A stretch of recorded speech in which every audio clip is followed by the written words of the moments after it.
Hello dears, Delhi AIIMS പോലുള്ള reputed ആയിട്ടുള്ള ഇൻസ്റ്റിറ്റ്യൂട്ടുകളിൽ MBBS admission നേടിയിട്ടുള്ള ടോപ്പേഴ്സ് അവർ പലരും ചെയ്തിട്ടുള്ള കാര്യങ്ങൾ ലാസ്റ്റ് 4 ഡേയ്സിൽ എന്തൊക്കെയാണ് അവർ ചെയ്തിട്ടുള്ളത് എന്നുള്ള രീതിയിൽ ഒരു സ്ട്രാറ്റജി വീഡിയോ ആണ്. സോ നമുക്ക് അതിലോട്ട് പോകാം.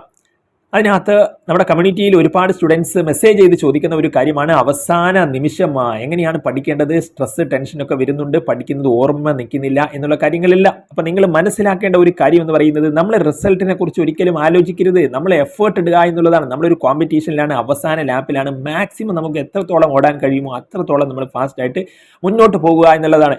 അല്ലാണ്ട് നമ്മൾ നെഗറ്റീവ് റിസൾട്ട് എന്തുമായിക്കോട്ടെ നമുക്ക് അതിനെക്കുറിച്ച് ആലോചിക്കരുത്. അങ്ങനെ റിസൾട്ടിനെ കുറിച്ച് ആലോചിച്ചിരുന്നെങ്കിൽ ഇതുപോലെ കാര്യങ്ങളൊക്കെ ലോകത്ത് നടക്കുമായിരുന്നോ? നോക്കൂ, നിങ്ങൾ 10,000 തവണ പരാജയപ്പെട്ടിട്ടും വീണ്ടും വീണ്ടും മുന്നോട്ട് പോയിട്ടാണ് എഡിസന് അതിനകത്ത് ബൾബ് കാര്യങ്ങൾ അതിനകത്തോട്ട് കണ്ടെത്തലിലോട്ട് എത്താൻ സാധിച്ചത്. മാത്രമല്ല, റിച്ചാർഡ് ബ്രാൻസൺ ഒരുപാട് തവണ കമ്പനികൾ സ്റ്റാർട്ട് ചെയ്ത് ഫെയിലായില്ലേ? നിർത്തിയോ? ഇല്ല. വിർജീനിയ ഗാലക്റ്റിക്സ് എന്ന് പറയുന്ന കമ്പനി പിന്നീടാണ് സക്സസ് ആവുന്നത്.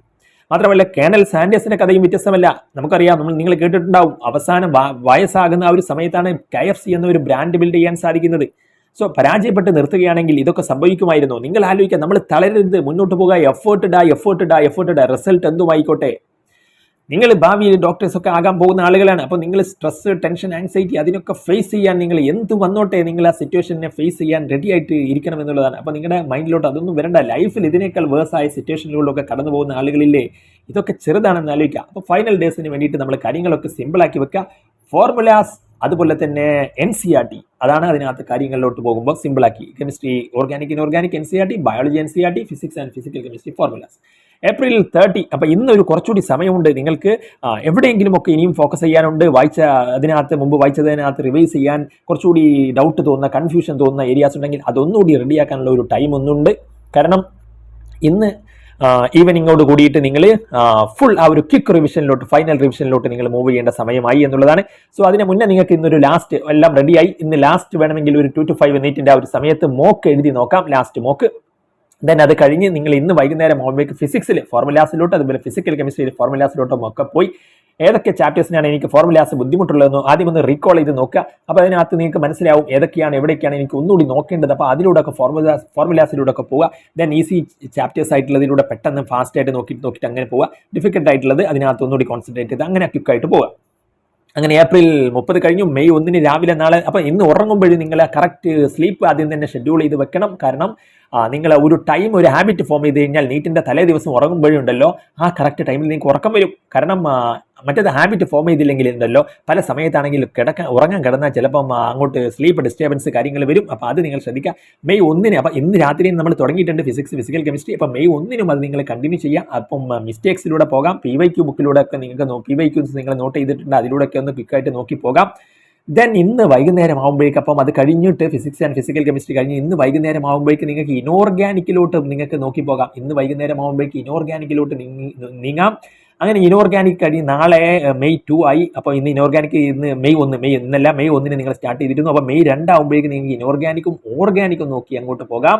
അങ്ങനെ May 2 വൈകുന്നേരം ആകുമ്പോഴേക്ക് നിങ്ങൾ ഓർഗാനിക്കും ഒക്കെ തീർന്നിട്ട് ആ രീതിയിൽ നിങ്ങൾ സെറ്റ് ചെയ്യുക. May 2 നിങ്ങൾക്ക് എന്ത് ചെയ്യാം, ബയോളജി അങ്ങോട്ട് സ്റ്റാർട്ട് ചെയ്യാം എന്നുള്ളതാണ്. അപ്പോൾ അങ്ങനെ May 2 ബയോളജി സ്റ്റാർട്ട് ചെയ്ത് കഴിഞ്ഞതിന് ശേഷം അപ്പം അന്ന് വൈകുന്നേരം നിങ്ങൾ May 2 ബയോളജി ഒക്കെ പഠിച്ചു തുടങ്ങി. അങ്ങനെ May 3 പിന്നെ കംപ്ലീറ്റ് ബയോളജിയാണ്. അപ്പം കാരണം ബയോളജി കുറച്ചുകൂടി അധികം പഠിക്കാനുണ്ടാവും. അപ്പം May 3 ഈവനിങ് ആകുമ്പോഴേക്ക് ചിലപ്പോൾ നിങ്ങൾ May 3 ഈവനിങ് ആകുമ്പോഴേക്ക് തീർക്കണം എന്നുള്ള രീതിയിൽ നിങ്ങൾ സെറ്റ് ചെയ്യുക. ഇനി കുറച്ച് നീണ്ടു പോയി കഴിഞ്ഞാലും May അതിനകത്ത് ഒരു ഏർലി നൈറ്റ് ഒക്കെ ആകുമ്പോഴേക്ക് എല്ലാം തീർക്കുന്ന രീതിയിൽ. കാരണം May രാത്രി നിങ്ങൾ പിന്നെ ഒന്ന് റിലാക്സ് ചെയ്ത് May രാത്രിയിൽ നിങ്ങൾക്ക് റിലാക്സ് ചെയ്ത് ഉറങ്ങാൻ പറ്റണം. അപ്പം അതിന് മുന്നേ നിങ്ങൾ എന്ത് ചെയ്യണം, കംപ്ലീറ്റ് തീർത്ത് നിങ്ങൾക്ക് മൈൻഡിൽ ഒരു കോൺഫിഡൻസ് വരണം. അപ്പം സ്ലീപ്പ് പ്രോപ്പറായിട്ട് ഉറങ്ങാൻ പറ്റും, രാവിലെ അടിപൊളിയായിട്ട് എണീക്കാൻ പറ്റും. അപ്പം May 3 തന്നെ നിങ്ങൾ വൈകുന്നേരം ആകുമ്പോഴേക്ക് എല്ലാം തീർക്കാൻ പറ്റും എന്നുള്ള രീതിയിൽ നിങ്ങൾ കാര്യങ്ങൾ സെറ്റ് ചെയ്യണം. ഇനിയിപ്പോൾ കുറച്ച് നീണ്ടു പോയാലും May ഒരു 8 മണിയൊക്കെ ആകുമ്പോഴേക്ക് ഏകദേശം എല്ലാം തീർത്ത് പിന്നീട് ഒന്ന് റിലാക്സ് ചെയ്ത് നിങ്ങൾക്ക് ഇനി എന്തെങ്കിലുമൊക്കെ എക്സ്ട്രാ ഒന്ന് നോക്കാനൊക്കെ ഉണ്ടെങ്കിൽ ഒന്ന് റീകോൾ ചെയ്ത് നോക്കാം. അത് കഴിഞ്ഞ് നിങ്ങൾക്ക് സ്ലീപ്പിലോട്ട് പോകാം. സ്ലീപ്പ് നമ്മൾ പറഞ്ഞു ഇപ്പം തന്നെ അത് ഷെഡ്യൂൾ ചെയ്ത് നിൽക്കണം. കാരണം സ്ലീപ്പ് ഉറങ്ങിയിട്ടില്ലെങ്കിൽ ഉണ്ടല്ലോ നീറ്റ് എന്ന് പറഞ്ഞാൽ ഭയങ്കര വേഗത, ടൈം ഭയങ്കര ഇമ്പോർട്ടൻ്റ് ആണ്. അതുകൊണ്ട് തന്നെ നിങ്ങൾ ഫാസ്റ്റായിട്ട് ചെയ്യണം. ഉറക്കം കിട്ടിയില്ലെങ്കിൽ വേഗത കുറയും. അതുകൊണ്ട് തന്നെ അതിനകത്ത് നിങ്ങൾക്ക് ക്വസ്റ്റ്യൻ വായിക്കാനൊക്കെ സമയം എടുക്കും. വായിച്ചാലും വീണ്ടും വായിക്കേണ്ടി വരും. ചിലപ്പോൾ പെട്ടെന്ന് അങ്ങോട്ട് മൈൻഡിലോട്ട് കത്തില്ല. അതൊക്കെ ഉറക്കത്തിൻ്റെ അകത്ത് വളരെ ഇമ്പോർട്ടൻ്റ് ആണ്. അപ്പം അതുകൊണ്ട് തന്നെ നിങ്ങൾ ഇപ്പോഴേ തൊട്ട് അത് പറയാൻ നമ്മൾ നേരത്തെ പറഞ്ഞു, സ്ലീപ്പ് ഷെഡ്യൂൾ ചെയ്യുക. പിന്നെ മെയ് 4 മോർണിംഗ് നിങ്ങൾ നന്നായിട്ട് അന്ന് ഉറങ്ങുക രാത്രി. അപ്പം നന്നായിട്ട് സ്ലീപ്പ് കിട്ടാൻ വേണ്ടിയിട്ട് നമ്മൾ എന്തൊക്കെ ചെയ്യേണ്ടത്, അതുപോലെ തന്നെ ഫൈനലി എക്സാം ഹാളിൽ റിലാക്സ് ചെയ്യാൻ എന്തൊക്കെ ചെയ്യേണ്ടത് എന്നുള്ള രീതിയിൽ ഒരു വീഡിയോ ഉടനെ തന്നെ നമ്മൾ ചെയ്യും. അതുമാത്രമല്ല ഇനിയിപ്പം 4 മോർണിംഗ് നിങ്ങൾ പ്രാർത്ഥിക്കുന്ന ആളാണെങ്കിൽ എന്തായാലും നിങ്ങൾ പ്രാർത്ഥിച്ചിട്ട് അന്നത്തെ ദിവസം സ്റ്റാർട്ട് ചെയ്യുന്നത്. കാരണം പ്രാർത്ഥന നമ്മൾ വളരെയധികം റിലാക്സ്ഡ് ആകും, നമുക്കൊരു ഫീലിംഗ് നമുക്ക് കഴിയുമെന്നുള്ള ഒരു ഫീലിങ്ങും ഒരു റിലാക്സേഷനാണ് അത് ശരിക്കും അതിൻ്റെ അകത്ത് എഫക്റ്റ്. അപ്പം നിങ്ങൾ പ്രാർത്ഥിക്കുന്നവരാണെങ്കിൽ ആ രീതിയിൽ നിങ്ങൾ പ്രാർത്ഥിച്ചിട്ട് സ്റ്റാർട്ട് ചെയ്ത് പിന്നെ നിങ്ങൾ എക്സാം ഹാളിലോട്ട് നിങ്ങളുടെ ടൈം കാര്യങ്ങൾ എത്രയാണ്, ഗൂഗിൾ മാപ്പ് വഴി നിങ്ങൾ എത്ര സമയം എടുക്കുമെന്നൊക്കെ നിങ്ങളിപ്പം കണ്ടെത്തിയിട്ടുണ്ടാവും. അതുകൊണ്ട് തന്നെ അതിൻ്റെയൊക്കെ എത്രയോ മണിക്കൂറുകൾ മുമ്പ് നിങ്ങൾ എക്സാം ഹാളിലോട്ട് എത്താൻ നോക്കുക. കാരണം പലപ്പോഴും അതിനകത്ത് ട്രാഫിക് കാര്യങ്ങൾ വന്നിട്ട് റോഡിനകത്ത് ആ ഒരു സമയത്ത് നീറ്റ് എക്സാം ആകുമ്പോൾ ഒരുപാട് സ്റ്റുഡൻസ് അതിനകത്ത് ലക്ഷക്കണക്കിന് സ്റ്റുഡൻസ് എഴുതുന്നതാണ്. അപ്പോൾ അതിനകത്ത് ട്രാഫിക് കാര്യങ്ങളൊക്കെ വരാൻ ഉള്ളത് കൊണ്ട് തന്നെ നിങ്ങൾ നേരത്തെ എക്സാം ഹാളിൽ എത്തിയിട്ട് എക്സാം ഹാളിൽ നിന്ന് നിങ്ങൾ അങ്ങോട്ട് റിവൈസ് ചെയ്തോളൂ എന്നുള്ളതാണ്. അപ്പോൾ ഒരിക്കലും നിങ്ങൾ മറ്റ് കാരണങ്ങൾ കൊണ്ട് എക്സാം ഹാളിലോട്ട് എത്താണ്ട് ആവാൻ പാടില്ല. അപ്പം അതുകൊണ്ടാണ് അങ്ങനെ പറയുന്നത്. നിങ്ങൾ നേരത്തെ തന്നെ മണിക്കൂറുകൾ മുമ്പ് എത്രയാണോ ടൈം അതിൻ്റെ മണിക്കൂറുകൾ മുമ്പ് എക്സാം ഹാളിൽ എത്തുക. എന്നിട്ട് അവിടെ നിങ്ങൾക്ക് റിവൈസ് ചെയ്യാം. പിന്നെ ഹാൾ ടിക്കറ്റ് കാര്യങ്ങളൊക്കെ റെഡിയാക്കി വെക്കുക. അതിലെ ഫോട്ടോ കാര്യങ്ങൾ ഒട്ടിക്കാനുള്ളത് കാര്യങ്ങളൊക്കെ നിങ്ങൾ ചെയ്തിരിക്കണം. സോ അങ്ങനെ നമ്മൾ ഫൈനൽ ഡേയ്സിലെ കാര്യങ്ങൾ ഇതൊക്കെയാണ്. ഇനി OMR ഫില്ലിങ്ങുമായി ബന്ധപ്പെട്ട് അതുപോലെ തന്നെ ഫൈനലി നമ്മൾ റിലാക്സ് ചെയ്യാനുള്ള കാര്യങ്ങളുമായി ബന്ധപ്പെട്ട വീഡിയോസ് ഉടനെ തന്നെ ചെയ്യും. അപ്പോൾ നിങ്ങൾ അടിപൊളിയായിട്ട് നന്നായിട്ട് പഠിക്കുക, നിങ്ങൾക്ക് അതിന് കഴിയും. അപ്പം ഞാൻ പറഞ്ഞത് ഇതിനകത്ത് ജനറലി ഒരു ട്രെൻഡാണ്.